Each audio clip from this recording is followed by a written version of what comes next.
Hey everyone.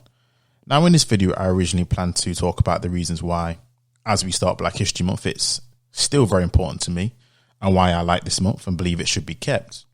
Now there are arguments about how to better target the information now that we're in a digital age. We can target specific groups in so much better ways than we could have done back in 1987 when this Black History Month started.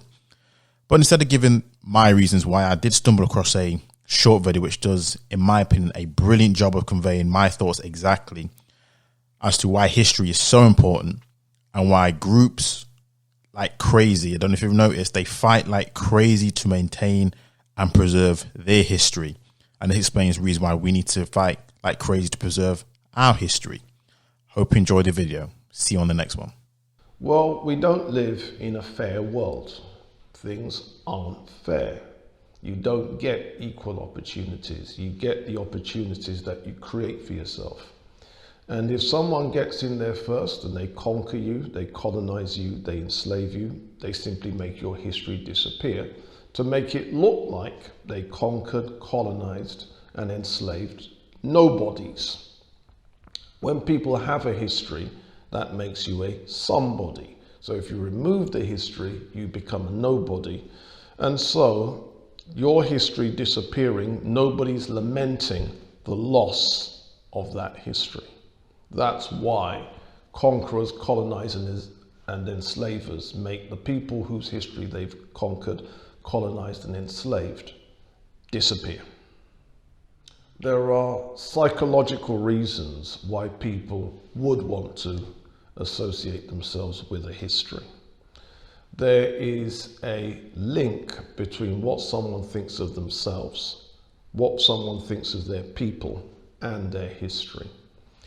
Now, scholars talk about personal esteem, that means self-esteem, and then you have interpersonal or group esteem, which is what you think of your group or what you think of your race, racial esteem.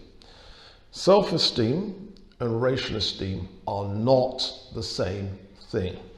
Someone can have very high self-esteem where they think highly of themselves and very low racial esteem where they think very badly of other black people.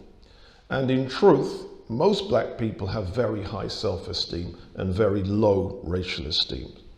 And that's one of the reasons why black people are prone to fight each other, prone to disagree with each other, prone to conflict with each other, because someone thinks very highly of themselves and someone thinks very lowly of their group.